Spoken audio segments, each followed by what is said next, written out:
Good evening मित्रांनो. आज आपण भूगोल शिकवणार आहोत. प्रायमरी इकॉनॉमिक ॲक्टिव्हिटीज म्हणजे प्राथमिक आणि आर्थिक क्रिया. त्याच्याऐवजी थोडंसं मी सांगेन तुम्हाला, कोणत्याही प्रकारे डिस्टर्ब होऊ नका. कालच शिक्षण पद्धतीमध्ये कालपासून बऱ्याचशा बातम्या येत आहेत, बऱ्याचशा न्यूज येत आहेत. व्हॉट्सअपला पण आलं आहे, तुमच्या पण ग्रुपवर आलं आहे. आम्हीसुद्धा बऱ्याच मुलांना फॉरवर्ड केलं आहे. घाबरण्याचं काही कारण नाही. शिक्षण पद्धतीत हा बदल झालेला हा फार चांगला बदल आहे. मला असं वाटतं, कारण आजकाल जे शिक्षण होतं, या शिक्षणाचा तुमच्या पुढच्या भविष्यामध्ये फार उपयोग हा एक 25% पण नव्हता. पुढच्या शिक्षणामध्ये आत्तापर्यंतच्या डिग्रीमध्ये झालेल्या शिक्षणाचा उपयोग तुम्हाला पुढच्या लाईफमध्ये हा 25% सुद्धा नव्हता. आणि आज मात्र याच्या पुढे जे शिक्षण तुम्हाला चांगलं होणार आहे, त्या शिक्षणाचं तुम्हाला बर्डन नसणार आहे. आजचं शिक्षण हे थोडंसं बर्डन होतं. आत्तापर्यंतचं शिक्षण पालकांसाठी पण बर्डन होतं. आता बघा, तुम्ही मला एक सांगा, 8वीपर्यंत पोर्शनाची शिक्षणाची पद्धत बदलल्यानंतर शिक्षकांचं आणि पालकांचं बर्डन हे 8वीपर्यंतच्या मुलांवरचं फार कमी झालं, मुलांचं पण कमी झालं. आणि आता याच्या पुढे तुम्हाला जे शिक्षण येणार आहे ते व्यावसायिक शिक्षण येणार आहे. म्हणजे त्या शिक्षणाचा तुम्हाला पुढील भवितव्यामध्ये फार फायदा होणार आहे. आता तुम्ही शक्यतो 3ऱ्या स्टेपला आहात आत्ताच्या शिक्षणाप्रमाणे. म्हणजे कालपासून जे चालू झालं आहे त्याच्यामध्ये तुम्ही आज 3ऱ्या स्टेपला आहात. चालू झालं आहे म्हणजे होईल. अजून याच्यासाठी आपलं हे वर्ष जाईल म्हणा. पण तुम्हाला एक लक्षात घ्या, कदाचित मे बी तुम्हाला पर्सेंटेज हा हिशोब नसेल. 12वी तुमची होणार, पण 13वीपासून जे तुमचं शिक्षण येणार ना, 13वीपासूनचं जे पुढचं शिक्षण येणार, जो 3रा टप्पा येणार, 4था टप्पा येणार, फायनल टप्पा, समजलं? 3-3-4-3 असं काहीतरी आहे ते. तर तो जो टप्पा येणार, तो तुमचा हा फार महत्त्वाचा असणार आहे. कारण की पुढच्या टप्प्याला फार महत्त्व असणार आहे. कारण की पुढच्या वर्षी जे तुम्हाला शिक्षण येणार ते व्यावसायिक शिक्षण येणार. आता तर पुस्तकं आली आहेत मार्केटमध्ये, त्यामुळे यावर्षीचं पोर्शन चेंज होणं अशक्य आहे. आपलं काम चालू ठेवायचं आहे. त्यामुळे कोणत्याही प्रकारे डिस्टर्ब होऊ नका. कोणत्याही प्रकारचे मॅसेज जरी आले, यू कॅन निग्लेक्ट इट. तुम्ही त्याच्याकडे दुर्लक्ष करा. आणि दुर्लक्ष करा असं म्हणण्यापेक्षा मी असं म्हणेन, स्वतःच्या अभ्यासामध्ये लक्ष घ्या. कारण की ही तुमची फायनल स्टेप आहे. 12वी खरंच महत्त्वाची आहे. जरी शिक्षणामध्ये बदल झाला असला तरी पुढच्या वर्षीपासून तुम्हाला हे काय होणार माहिती आहे, एक व्यावसायिक शिक्षण होणार. ते तुमच्यासाठी फायद्याचं असेल. पुढच्या वर्षी तुम्हाला व्यावसायिक शिक्षणामध्ये प्रवेश करायला मिळेल. आणि हे सर्वात महत्त्वाचं, आता यावर्षी जे डिग्री कॉलेजेस झालेले आहेत, डिग्रीपर्यंत जे शिकलेले आहेत, आत्ता पण 13वी 14वी 15वीला आहेत, त्यांच्यासाठी 2 वर्ष आहेत. 13वीला असतील तर त्यांच्यासाठी 2 वर्ष आहेत, 14वीला असतील तर त्यांच्यासाठी 1 वर्ष आहे संधी. पण जे आतापर्यंत डिग्रीपर्यंत झालेले आहेत, ज्यांच्या आता डिग्र्या झालेल्या आहेत, त्यांच्या शिक्षणाला कोणत्याही प्रकारचं व्हॅल्यू हे राहिलेलं नाही आहे. त्यामुळे तुम्ही सुखी आहात. कारण की याच्या पुढचं जे शिक्षण आहे ते तुम्हाला मॉडर्न एज्युकेशन मिळणार. म्हणजे पुढच्या चालीरीतीप्रमाणेचं शिक्षण मिळणार. आज 36 वर्ष झाली शिक्षण क्षेत्रामध्ये कोणत्याही प्रकारचा बदल झालेला नव्हता. 36 वर्षाआधी जो शिक्षण क्षेत्रामध्ये बदल झालेला होता तो वेगळा होता. आणि आताचा जो बदल आहे तो वेगळा आहे. हां, ऑब्वियसली आमच्यासारख्या उद्योजकांवरती, क्लासेस वगैरेवरती याचा थोडाफार परिणाम होणार. कारण की जसं आता 5वी ते 8वीपर्यंतच्या मुलांची संख्या रोडावली आहे, तसं 12वीपर्यंतच्या विद्यार्थ्यांच्या मुलांची, 12वीला तुम्हाला मुलं जास्त मिळतील, पण 11वीपर्यंतच्या मुलांचे शिक्षण हे थोडंसं रोडावलेलं असणार. असो, पण आमचं सोडून द्या, आमच्या बिझनेसचं काही नाही. परंतु तुमच्यासाठी मात्र हे फार मोठं फायदेशीर ठरणार आहे. आम्ही काय आमचे कामं चालूच ठेवणार आहेत, पण आताचे जे शिक्षक आहेत या शिक्षकांना सुद्धा मॉडिफाय करायला लागणार, शिक्षकांना सुद्धा बदली व्हायला लागणार, शिक्षकांमध्ये सुद्धा चेंजेस करायला लागणार. आता तुम्हाला माहिती आहे की आपल्या इथेच या प्रकारची पद्धती ही आधीपासूनच आली पाहिजे होती. आता जी पद्धती जी चालू होणार आहे ही पद्धती ही बाहेरच्या देशांमध्ये सुद्धा आहे आणि ती पद्धती आपल्याकडे आत्ता येते. म्हणजे आपण बघा किती अजून मागासलेले आहोत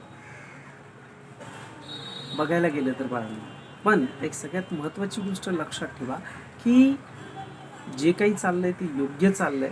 मला तर असं वाटतं, बऱ्याच शिक्षकांचं ओपिनियन आज मी माझ्या मित्रांबरोबर म्हणजे थोडक्यात माझे जे शिक्षक मित्र आहेत आपल्या इथले क्लासमधले ओनर्स आपल्या एरियातले त्यांच्याशी पण थोडासा बोलेन, नेमकं समजेल आपल्याला काय करता येणार आहे काय नाही. पण आपल्याला मात्र हे सगळं सावरायला हे वर्ष तुमचं जाणार, त्यामुळे तुम्हाला अभ्यास करणं फार गरजेचं आहे. प्रथम दिया, गोरख, अनिकेत जरी पॅटर्न बदललं असलं तरीसुद्धा 13वी 14वी 15वीच्या वाटचालीसाठी तुम्हाला ते शिक्षण मिळवण्यासाठी तुम्हाला तुमचे पर्सेंटेज म्हणजे तुमच्या ग्रेड्स, आता पर्सेंटेज मोस्ट ऑफ देणार नाही आहेत, ग्रेड्स देणार आहेत, पण तुमच्या ग्रेड्स ह्या हाय लेवलच्या असतील तरच तुमचं पुढचं व्यावसायिक शिक्षण हे चांगल्या पद्धतीतलं मिळेल. अदरवाईज लोएस्ट क्वालिटीचं मिळणार. समजलं?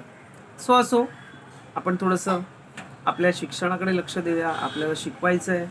आता मला एक थोडंसं जाणीव होते की आज आपण ऑनलाईन घेतल्यामुळे किंवा आज आपण हे जे काही करतोय याच्यामुळे एक गोष्टीचा फरक जास्त पडला आहे की आपले धडे पटापट होत चालले. होऊ दे, चांगली गोष्ट आहे. आपल्याला रिव्हिजन करायला मिळेल थोडंसं. एक ऑगस्ट सप्टेंबरच्या नंतर कदाचित शाळा चालू होईल. आता अनलॉक 4 चालू होईल. याच्यामध्ये मॉल्स, जिम्स वगैरे बी म्हणजे थोडक्यात उघडत आहेत आणि शेवटच्या टप्प्यामध्ये आपली शाळा चालू होईल. तोपर्यंत वॅक्सिन वगैरे सगळं आलेलं असेल. ऑगस्ट महिन्यामध्ये थोडीशी वॅक्सिनची तयारी जोरदार चालू आहे. ऑगस्टच्या एंडिंगपर्यंत थोडंसं किंवा सप्टेंबर एक जाईल. ऑक्टोबरपासून तरी नेमकी आपल्या शाळा चालू होतील, मला कॉलेजेस चालू होतील असं मला वाटतं. 11वीचे पण ॲडमिशन्स आता होत आहेत, त्यामुळे मला असं वाटतं की त्यानंतर आपल्याला ते चालू होतील. ठीक आहे, 2 मिनटं पेजेस पलटी करतो. तर आज आपल्याला पहिला धडा शिकवायचा आहे, 4था धडा शिकवायचा आहे, प्रायमरी इकॉनॉमिक ॲक्टिव्हिटी. ना प्राथमिक स्वरूपाच्या आर्थिक कृती असं आपण त्याला म्हणू.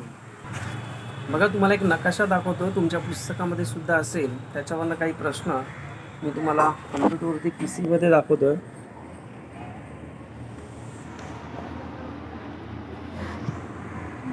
हा बघा नकाशा दिसतोय. नकाशा हा बघा, इथे तुम्हाला नकाशा दिसतोय. हा नकाशा जो आहे, हा नकाशा थोडक्यात तुम्हाला दाखवलाय. त्याच्यामध्ये त्या नकाशामध्ये बघून आपल्याला काही प्रश्नांची उत्तर द्यायची आहेत. कोणकोणत्या प्रश्नांची उत्तरं बघा. सगळ्यात पहिला आहे तुम्हाला observe the given in figure 4.1. आज 4.1 नकाशा पहा. आन्सर द फॉलोइंग क्वेश्चन्स आणि पुढील प्रश्नांची उत्तरे लिहा. Which economic activity are shown on the map.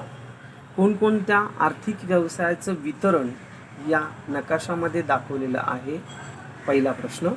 Second, in which region do you don't find any activity. What would be the reason. लाकूड तोड हा व्यवसाय प्रामुख्याने कोणत्या अक्षवृत्ताच्या दरम्यान आहे. 3. Third, in which latitudes do you primary find the distributions of lumbering activities. कोणत्या प्रदेशात प्राथमिक क्रिया आढळत नाहीत, त्याचं कारण काय असावं. Why is fishing occupations only found in the certain areas in the oceans. बघा, मासेमारी व्यवसाय महासागरामध्ये विशिष्ट ठिकाणी का आढळत असावे. विशिष्ट ठिकाणीच मासेमारीचे व्यवसाय आढळतात. हे का आढळतात, या अशा प्रकारची बरेचसे प्रश्न आहेत. पुढचा प्रश्न आहे, युरोप खंडात कोणत्या आर्थिक क्रिया अधिक होतात. समुद्रामध्ये दाखवलेले खाणकामाचे चिन्ह कोणत्या उत्पादनांना दर्शवते. हे सगळं तुम्हाला सिम्बॉलिक आहेत, म्हणजे चिन्हाने वगैरे सगळं दाखवलेलं आहे. तो नकाशा वाचल्यावरती तुम्हाला समजेल कशा प्रकारे सिम्बॉलिक प्रक्रिया आहे तिथे. त्याच्यानंतर मकरवृत्ताच्या दक्षिणेकडे कोणत्या प्राथमिक आर्थिक क्रिया आहेत, आग्नेय आशियातील बेटं जी आहेत याच्यामध्ये that is called the primary activity found is the island of the south east Asia considering all 4 continent in which continent do you find less agriculture being practice. चारही गोलार्धाचा विचार करता कोणत्या गोलार्धात शेती व्यवसाय आपल्याला कमी आढळलेला आहे. Right paragraph in the leadership relationship between latitudinal extent of agriculture and climate in your own words. शेती क्षेत्राचा अक्षवृत्तीय विस्तार आणि हवामान याच्याबद्दलची टीप लिहा. अशा प्रकारे तुम्हाला बरेचसे प्रश्न हे नकाशावरनं विचारले जातात. भूगोलामध्ये नकाशे रीड करायला पण तुम्हाला येतात.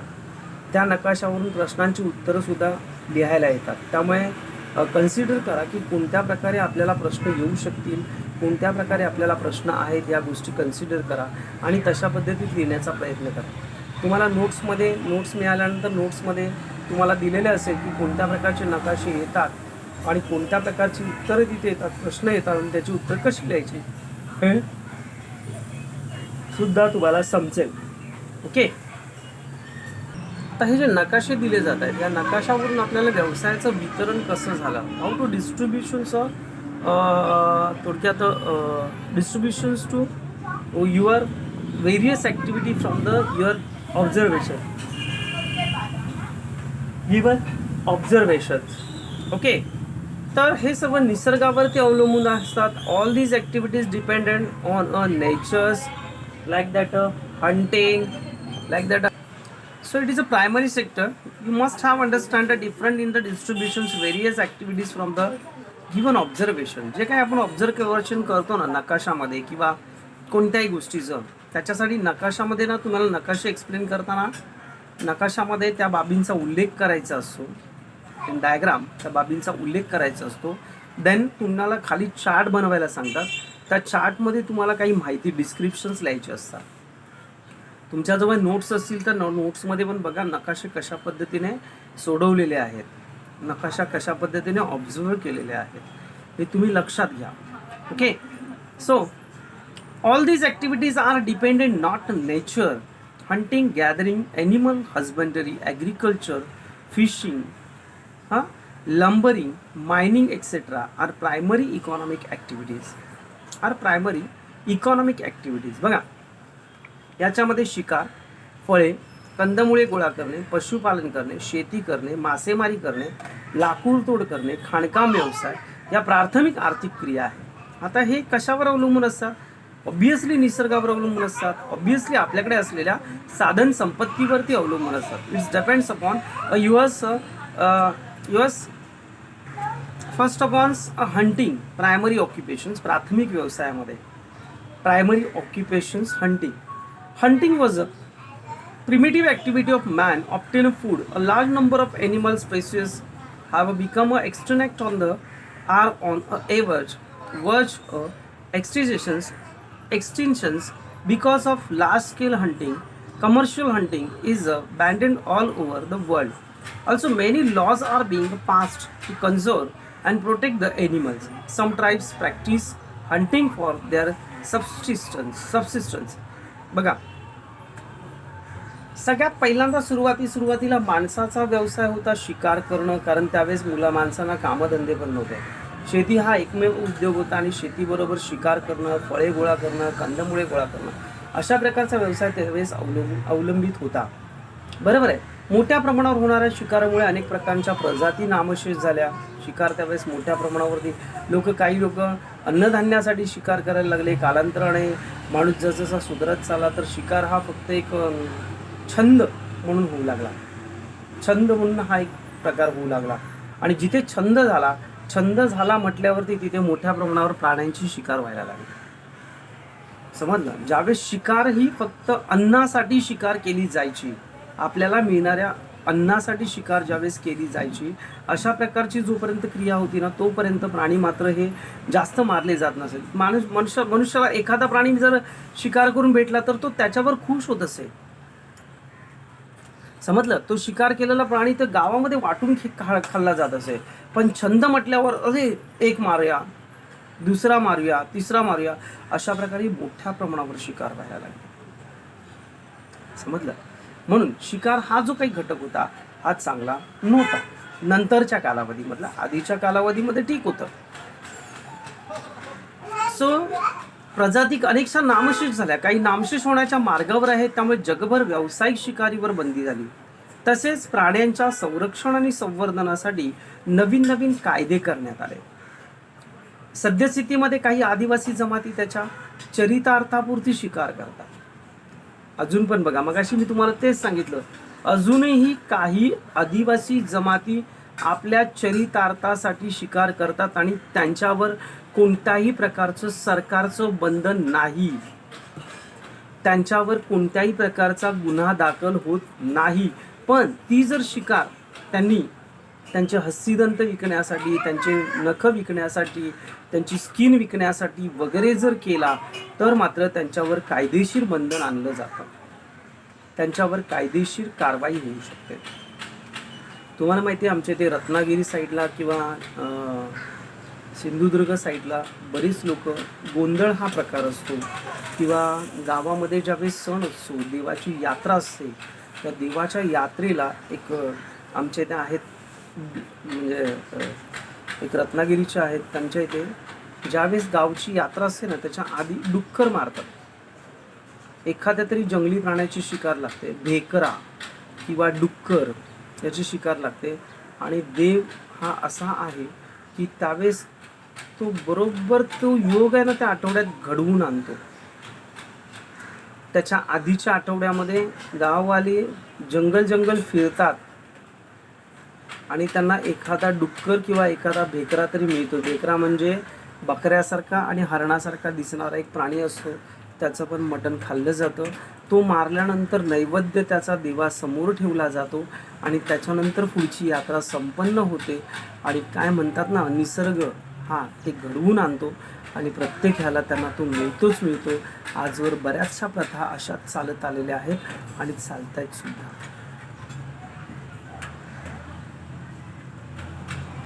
आणि जर नाही मिळालं तर त्याच्यासाठी काही मार्ग आहेत, पण हे मार्ग आपल्याला बरोबर पुढे नेतात. समजलं? आता तुम्हाला एक थोडक्यात सांगतो. ज्यावेळेस हा बळी मिळत नाही तेव्हा तुम्हाला एक कुवाळ माहिती आहे. कुवाळ हा जो प्रकार आहे, कुवाळ माहिती आहे तुम्हाला, एक भाजीचा प्रकार आहे. त्याची भाजी कोण करत नाही. मद्रासी लोक बघा, त्यांच्या देवीच्या उत्सवाच्या वेळेस असं गोल असं फळस भाजीचं ते फोडतात. त्याला ते हळद बिंजर गुलाल बिलाल लावलेला असतो, त्याला कुवाळ असं म्हणतात. तो फोडणं, तो मांसल असतो ना, मांस असतं, त्यात सगळं मांस असतं, बिया त्याच्या फार छोट्या असतात, त्यामुळे तो एक मांसल प्राणी म्हणून त्याला कापलं जातं. ही प्रथा चांगली आहे, ठीक आहे, कारण एखाद्या प्राण्याची त्याच्यामध्ये हत्या होत नाही. कुवाळ म्हणजे हा एक मांसभक्षक असा प्राणी मानला जातो, त्याची हत्या केली जाते, म्हणजे त्याचा बळी दिला जातो असं म्हटलं जातं. म्हणजे यज्ञ प्रारंभ करताना सुद्धा ते कुवाळं फोडतात. समजलं? कोणत्या वास्तूची पूजा करताना कुवाळं फोडतात. कोणतेही आता बरेचसे चांगले विधी करायचे असतील तर कुवाळं फोडतात, जेणेकरून तो एक विधी यज्ञ संपन्न होतो किंवा एक बळी संपन्न होतो. असं बळी त्याच्यामध्ये दिला जातो असं म्हटलं जातं. होमामध्ये कुवाळ्याचा बळी दिलाच जातो. पहिले बळी द्यायचे, एखाद्या पशुचा पक्षीचा वगैरे बळी द्यायचे, पण आता मात्र त्या प्रथा नष्ट झालेल्या आहेत कालांतराच्या ओघामध्ये. आणि या प्राण्यांच्या संरक्षणासाठी काही नवीन अभयारण्य, also many laws being a passed conversed protect animals. Some tribes practice hunting for their subsistence. आपल्या परंपरा पुढे चालवण्यासाठी अजूनही काही आदिवासी शिकारी वगैरे करतात, शिकारीचं शिक्षण घेतात. समजलं? फक्त आपल्या चरितार्थापुरतं, म्हणजे आपलं जीवनक्रम चालू राहावा याच्यापुरतंच ते फक्त काय करतात, एक अन्न तयार करतात. पुढे distributions. Bushman of the Kalahari desert, कलहरीचे वाळवंट, South Africa, a pygmies of equatorial slavs, a boras Eskimos and the tundra, centrals of the Andaman, Jarawas, Onges etcetera. A hunt for a livelihood. बघा, दक्षिण आफ्रिकेची कलहरी वाळवंट जिथे आहे तिथे बुशमॅन लोक, घनदाट जंगलामधली पिग्मी लोक, मोरो इंडियन, टुंड्रा प्रदेशातले एक्सिमो लोक, अंदमान निकोबारमधील सेंटेनिल लोक, जारवा नावाची आज अंदमान निकोबारमधली जमात, ओंग या प्रसिद्ध आदिम जमाती अजूनसुद्धा शिकार करूनच आपला व्यवसाय चालवतात. आणि या लोकांमध्ये माणसांनी आपलं जे काही हे आहे काय, माणसांनी त्यांच्या लाईफमध्ये इंटरफेअर केलेलं त्यांना आवडत नाही. ते सुद्धा माणूसच आहेत, परंतु त्यांना इतरांनी आपल्या लाईफमध्ये इंटरफेअर केलेलं आवडत नाही. ओके, ठीक आहे. मी page turn. Okay, next page बघा. गॅदरिंग, ज्याला मराठीमध्ये म्हणतात फळे कंदमुळे गोळा करणे. फळे आणि कंदमुळे गोळा करणे, बरोबर आहे.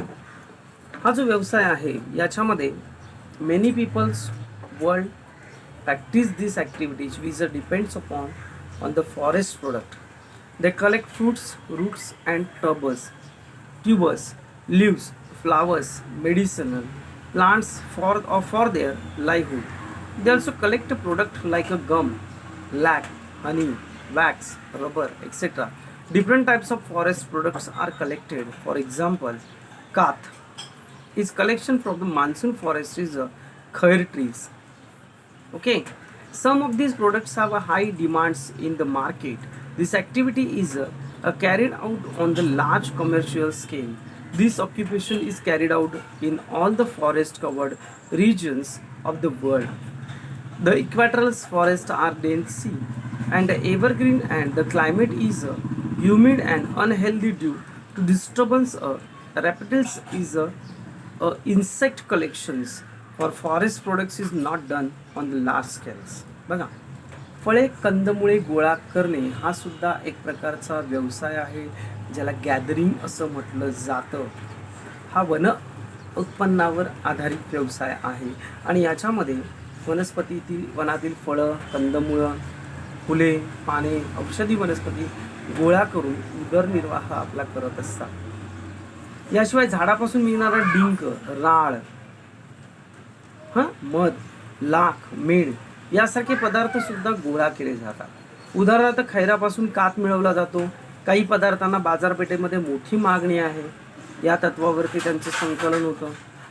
बरं ना, जगातील सर्व वनप्रदेश फळे कंदमुळे गोळा करणे हा व्यवसाय इथे चालतो. फळे गोळा करणे, कंदमुळे गोळा करणे हा व्यवसाय इथे चालतो. Then the equatorial forest are a dense and evergreen. The climate is humid and unhealthy due to a disturbance of the reptiles and insect collections of forest products not done on the large scale.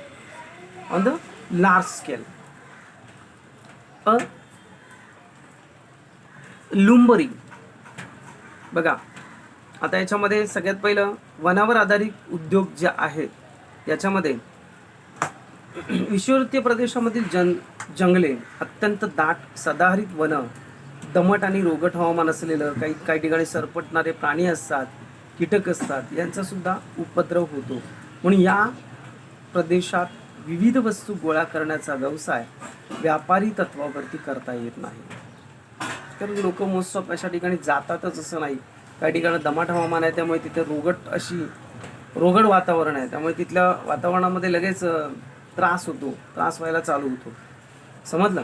लुंबरिंग म्हणजे ज्याला आपण म्हणतो लाकूड व्यवसाय किंवा लाकूडतोड असं म्हटलं जातं.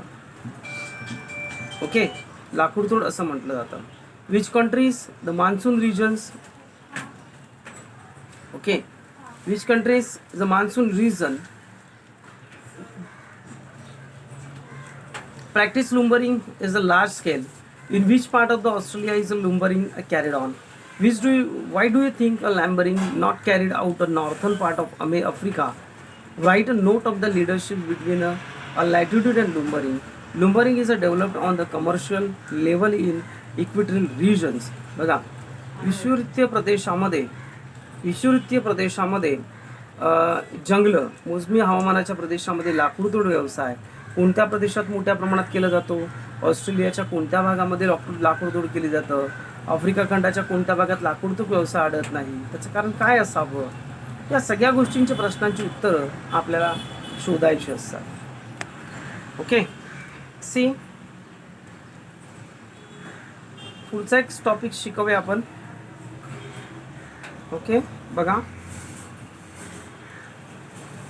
थोडंसं इंटरेस्टिंग धडा आहे, पण आज थोडंसं बरंचसं शिक्षण पद्धतीच्या मूडमध्ये असल्यामुळे काय आहे ते अजून डोक्यात थोडेसे विचार चालू आहेत, नेमकं अजून काय असेल काय नाही. ठीक आहे, come to the point. Geographical explanations amongst all other activities going on in the forest, lumbering is one of the most important activities. According to the nature of the vegetations, we divided earth into the various natural regions. The trees in the tropical forest have a hardwood. Also, these forests are evergreen and hence commercial lumbering cannot be done. These forests, tropical deciduous or monsoon forests are not dense. Many bushes grow their base of the forest.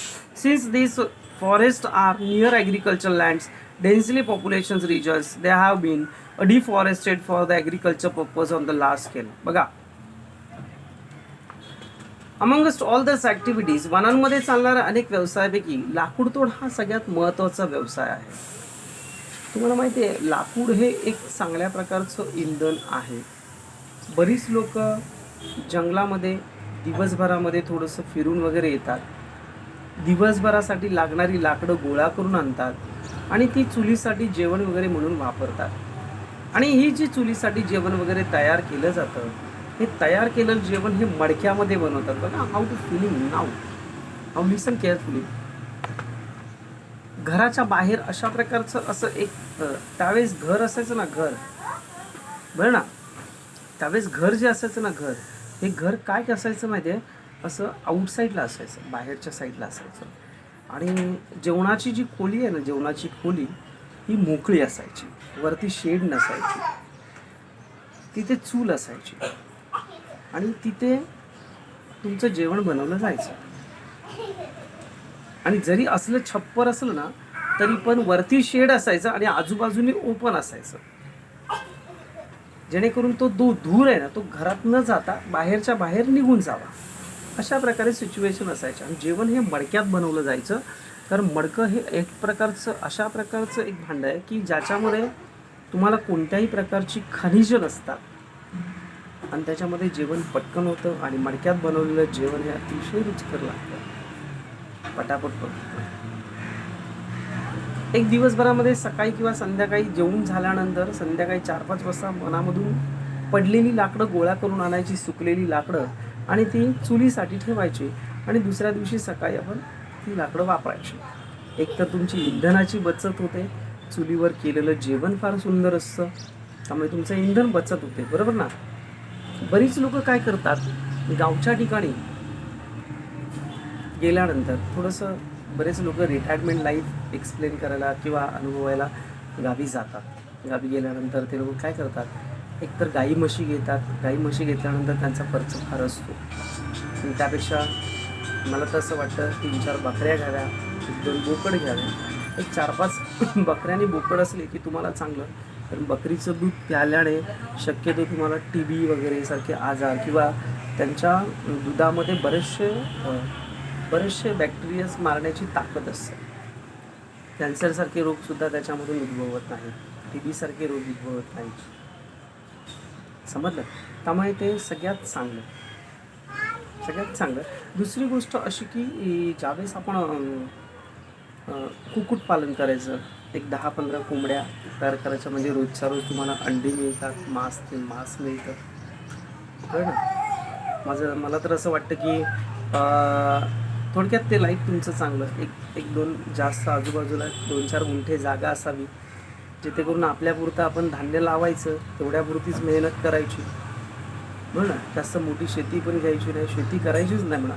भाज्या लावायच्या, त्या भाज्या उगवायच्या आणि तिथेच आपण एक थोडंसं shutter टाकून तिथे फळं विकायला ठेवायची, भाज्या विकायला ठेवायच्या, जेणेकरून तुमचा उदरनिर्वाह त्याच्यावर होणार. पण करणारा असेल तो तसं करू शकतो. एक रिटायरमेंट लाईफ, एक तुम्हाला जास्त मेहनत करायला पण नको, डोक्याला टेन्शन पण नको, आणि रिअल लाईफ जगता येतं, म्हणजे एक वास्तविक जीवन जगता येतं, थोडंसं साधं जीवन जगता येतं, बरोबर ना, एक छानसं असं.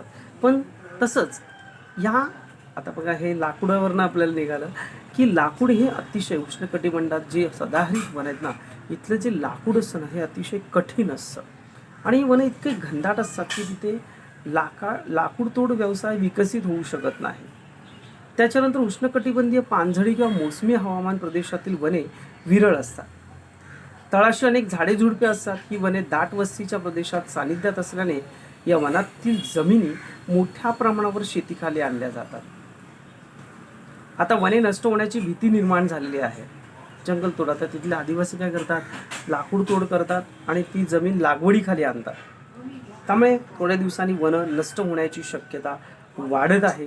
सूचीपूर्णी वृक्ष वनक्षेत्रामध्ये एकाच जातीचे वृक्ष बऱ्याचशा मोठ्या प्रदेशात उंच वाढलेले असतात.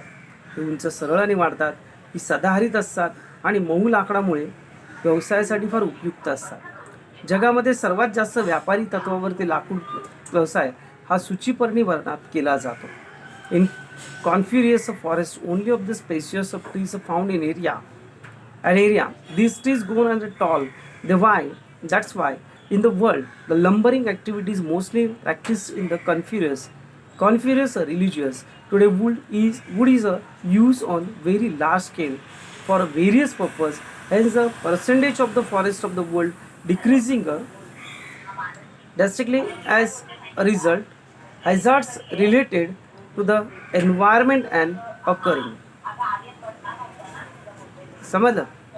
आज जगामध्ये लाकूड विविध कारणासाठी अतिशय उपयुक्त असल्यामुळे प्रचंड प्रमाणामध्ये लाकूड तोड केली जाते. त्यामुळे काय होतं, जगातील वनांचं प्रमाण झपाट्याने वाढतंय. याचा परिणाम काय, तर पर्यावरणासंबंधीच्या अनेक गंभीर समस्या आज आपल्याला निर्माण झालेल्या आहेत. ओके, तर या पद्धतीत कसं बरंचसं नॉलेज आपल्याला बरं ना. मोठ्या मोठ्या जंगलतोडीमुळे आज काय झालं, बरंचसं जंगलतोडीवरती परिणाम होत चालला आहे, पर्यावरणावर परिणाम होत चालला आहे. हा व्यवसायसुद्धा वाढत चाललेला आहे. आज बरंचसं लाकडाचं फर्निचर मोठमोठ्या कॉम्प्लेक्समध्ये, मोठमोठ्या मॉल्समध्ये, मोठमोठ्या टॉवर्समध्ये आज बरंचसं फर्निचर वापरलं जातं, लाकडाचंच असतं. त्यामुळे लाकूड व्यवसायावरती सुद्धा मोठा प्रभाव पडलेला आहे. व्यवसाय हा मोठ्या प्रमाणावर चाललेला आहे. त्यामुळे जंगलतोड ही होतेच आहे, समजलं. त्यामुळे आपण पर्यावरणाविरुद्ध पर्यावरणाबद्दल पण सुद्धा जागृती आपण ठेवली पाहिजे. ठीक आहे, आज आपण इथेच थांबूया. So don't keep a tensions, B free, आणि शक्यतो ज्यांनी फी भरली नाही त्यांनी फी भरण्याचा प्रयत्न करा. गोरख, फी भर, सांग जरा फी भरायला. ठीक आहे, धन्यवाद.